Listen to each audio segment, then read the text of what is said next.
Hello everyone, welcome to our channel current un affairs. तो आज हम 30 मई के करंट अफेयर डिस्कस करेंगे और उससे पहले कल के करंट अफेयर का क्विक रिवीजन करेंगे। तो कल का पहला क्वेश्चन है, हाल ही में किस कंट्री की पूर्णिमा श्रेष्ठ ने 2 सप्ताह में तीसरी बार माउंट एवरेस्ट पर चढ़कर विश्व रिकॉर्ड बनाया? तो पूर्णिमा श्रेष्ठ का संबंध है नेपाल से और माउंट एवरेस्ट की ऊंचाई है 8848.86 मीटर। और अभी थोड़े दिन पहले भारत की सबसे उम्रदराज महिला बनी है ज्योति रात्रे, जिन्होंने 55 वर्ष की आयु में माउंट एवरेस्ट को फतेह किया। और सबसे युवा महिला बनी है काम्या की उम्र 16 साल है। इनका संबंध है झारखंड से। इन्होंने 16 वर्ष की आयु में माउंट एवरेस्ट को फतेह किया। ये भारत की सबसे युवा महिला बन गई हैं जिन्होंने माउंट एवरेस्ट को फतेह किया। और ज्योति रात्रे का संबंध है मध्य प्रदेश से। हाल ही में मोनाको ग्रां प्री किसने जीता? तो ये जीता है चार्ल्स लेक्लर्क ने। इनका संबंध है मोनाको से और इनकी टीम का नाम है फरारी। हाल ही में हुआ चुनयिंग किस कंट्री की उप विदेश मंत्री बनी है? तो ये बनी है चाइना की। और अभी थोड़े दिन पहले चाइना के नए डिफेंस मिनिस्टर बने हैं डोंग जुन। और यहाँ पर राष्ट्रपति है शी जिनपिंग और उनकी पार्टी है कम्युनिस्ट पार्टी ऑफ चाइना। हाल ही में किस राज्य सरकार ने गुटखा और पान मसाले को 1 साल के लिए बैन कर दिया? तो ये कर दिया है तेलंगाना की सरकार ने, जहां पर सीएम है रेवंत रेड्डी और यहां पर नए राज्यपाल बने हैं सीपी राधाकृष्णन। और तेलंगाना भारत का नया राज्य बना था 2 जून 2014 को। और तेलंगाना की कैपिटल है हैदराबाद और हैदराबाद भारत का हिस्सा बना था सितंबर 1948 में। हाल ही में गीता नास नोसेदा किस कंट्री के दूसरी बार राष्ट्रपति चुने गए? तो आंसर इसका लिथुएनिया की कैपिटल है विल्नियस। और यहां पर मुद्रा चलती है यूरो। क्यों? क्योंकि ये यूरोपियन यूनियन का हिस्सा है। और लिथुएनिया एक बाल्टिक कंट्री है। 3 बाल्टिक कंट्री हैं, लिथुएनिया, एस्टोनिया और लातविया। हाल ही में UEFA विमेंस चैंपियंस लीग 2024 किसने जीती? तो यह जीती है बार्सिलोना की टीम ने। बार्सिलोना ने फाइनल में हराया लियों को। लियों शहर है फ्रांस में और बार्सिलोना है स्पेन में। स्पेन की कैपिटल है मैड्रिड और फ्रांस की कैपिटल है पेरिस। और लियों शहर में हेडक्वार्टर है इंटरपोल का। इंटरपोल बना था 1923 में। हाल ही में किस कंट्री के माउंट ईबू ज्वालामुखी में विस्फोट हुआ? तो आंसर इसका इंडोनेशिया। और अभी थोड़े दिन पहले इंडोनेशिया के रुआंग ज्वालामुखी में भी विस्फोट हुआ था। इंडोनेशिया की कैपिटल है जकार्ता में हेडक्वार्टर है आसियान का। और इंडोनेशिया के प्रेसिडेंट हैं जोको विडोडो। हाल ही में एशियाई सीनियर चैंपियनशिप में स्वर्ण पदक जीतने वाली पहली भारतीय जिम्नास्ट कौन बनी? तो यह बनी है दीपा कर्माकर। इनका संबंध है त्रिपुरा से। हाल ही में भारत की फार्मा कंपनी सन फार्मा ने कहां अपने नए संयंत्र का उद्घाटन किया? तो आंसर इसका बांग्लादेश। और सन फार्मा ये फार्मास्यूटिकल कंपनी भारत की बहुत बड़ी फार्मा कंपनी है जो बनी थी 1983 में। इसके फाउंडर थे दिलीप संघवी और इसका हेडक्वार्टर है मुंबई में। तो बढ़ते हैं आज की वीडियो की तरफ। आज का पहला क्वेश्चन है, हाल ही में किसे United nation military gender advocate of the year award से सम्मानित किया गया? तो यह किया गया मेजर राधिका सेन को। और बात करें अगर यूएन की, तो यूएन में भारत की स्थायी प्रतिनिधि हैं रुचिरा कंबोज। और यूएन बना था 24 अक्टूबर 1945 को।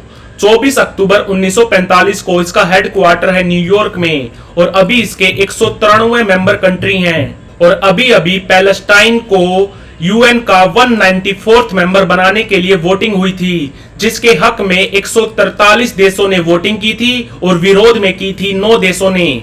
और यूएन के अभी एसजी कौन है? तो वो है एंटोनियो ग्यूटरस का संबंध है पुर्तगाल से।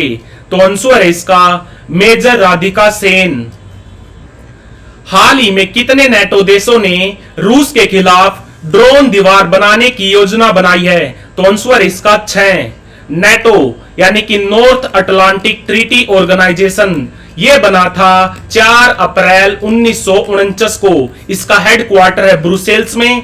ब्रुसेल्स कैपिटल है बेल्जियम की। और अभी थोड़े दिन पहले इसका 32वां मेंबर कंट्री बना था स्वीडन। और ये 6 देश कौन से हैं जिन्होंने रूस के खिलाफ ड्रोन वॉल बनाने की योजना बनाई है? तो इनमें 3 तो है बाल्टिक कंट्री। कौन से? एस्टोनिया, लातविया और लिथुआनिया। और इसके अलावा पुर्तगाल, नॉर्वे और फिनलैंड। इन 6 देशों ने रूस के खिलाफ ड्रोन दीवार बनाने की योजना बनाई है। नेटो एक एक्सरसाइज भी कर रहा अभी जिसका नाम है स्टैड फास्ट डिफेंडर। ये स्टार्ट हुई थी 22 जनवरी को। ये कंक्लूड होगी 31 मई को। ये भी याद रखना। जब से नेटो बना है उसके बाद से ये सबसे बड़ी एक्सरसाइज की है नेटो ने जिसका नाम है स्टैड फास्ट डिफेंडर। तो आंसर है इसका 6।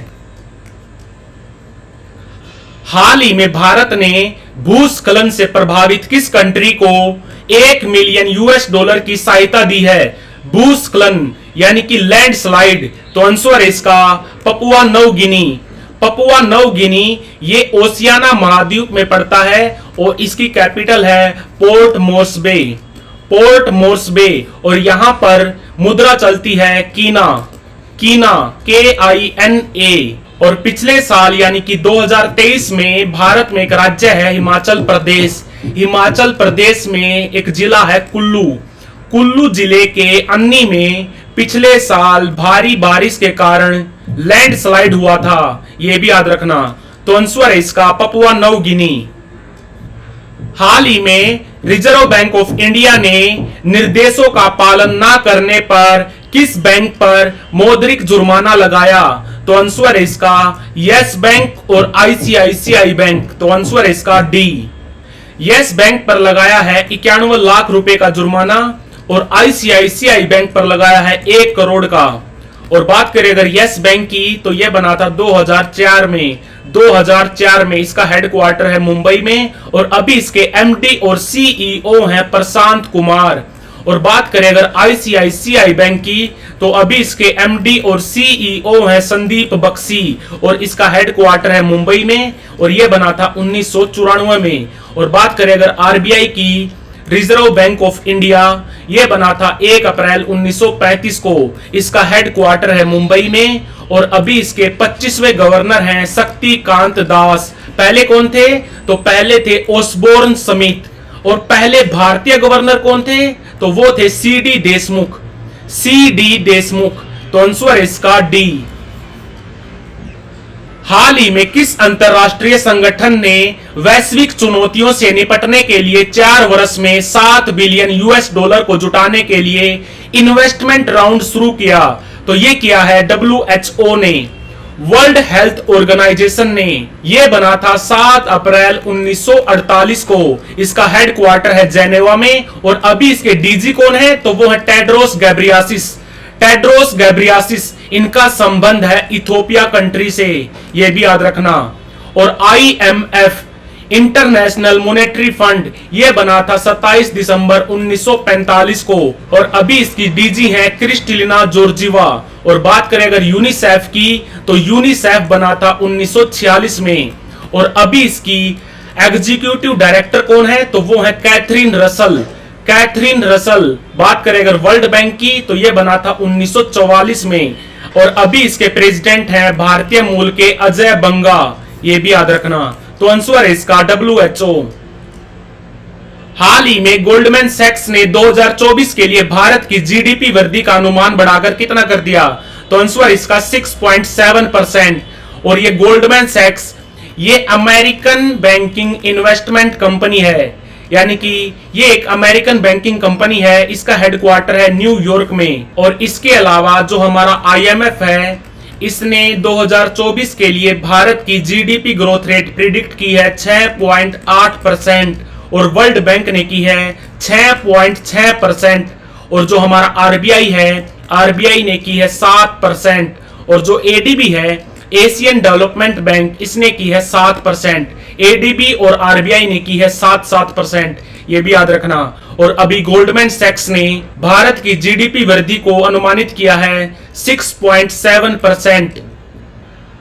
हाल ही में सोनी ने किसको भारत का नया सीईओ बनाया है? तो आंसर इसका गौरव बनर्जी। और इससे पहले थे NP Singh.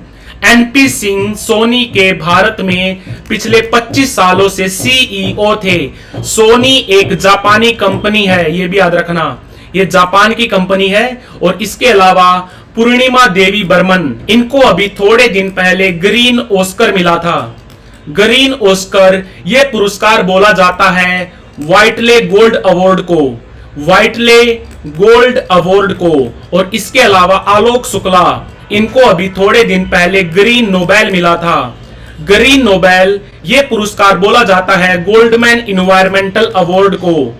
Goldman environmental award को ग्रीन नोबेल बोला जाता है और यह दिया गया है इस साल भारत के आलोक शुक्ला को। और अभी अभी सोनी ने भारत में अपना नया सीईओ बनाया है गौरव बनर्जी को। हाल ही में किस स्पेस एजेंसी ने पृथ्वी के ध्रुवों का अध्ययन करने के लिए लघु जलवायु उपग्रह लॉन्च किए? तो ये की है नासा ने। और मिशन का नाम क्या है? तो मिशन का भी नाम याद रखना, परीफायर।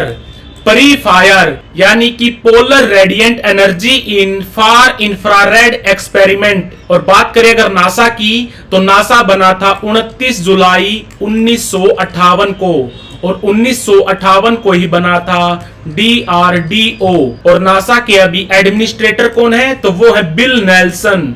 Bill Nelson. और इसका हेडक्वार्टर है वॉशिंगटन डीसी में।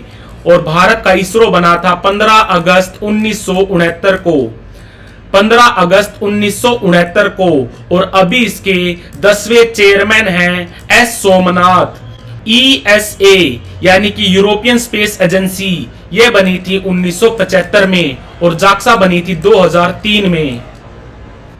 हाल ही में दूरसंचार विभाग ने किस मंत्रालय के साथ मिलकर धोखाधड़ी वाले एसएमएस पर रोक लगाने के लिए संचार साथी पहल की शुरुआत की? तो आंसर इसका गृह मंत्रालय। और हमारे गृह मंत्री कौन है? तो वो है अमित शाह। अमित शाह दूरसंचार विभाग यानी कि डिपार्टमेंट ऑफ टेलीकम्युनिकेशन, ये हमारे मिनिस्ट्री ऑफ कम्युनिकेशन के अंडर काम करता है, जिसके अभी कैबिनेट मंत्री हैं अश्विनी वैष्णव। अश्विनी वैष्णव। और हमारे वित्त मंत्री कौन है? तो वो है निर्मला सीतारमन। और हमारे विदेश मंत्री कौन है? तो वो है सुब्रमण्यम जयशंकर। और उत्तरी पूर्व क्षेत्रीय विकास मंत्रालय के अभी मंत्री कौन है? तो इसके कैबिनेट मंत्री हैं जी किशन रेड्डी। और ये हमारे संस्कृति मंत्रालय के कैबिनेट मंत्री भी हैं। तो आंसर इसका गृह मंत्रालय। तो like, share, subscribe. Thank you for watching current un affairs.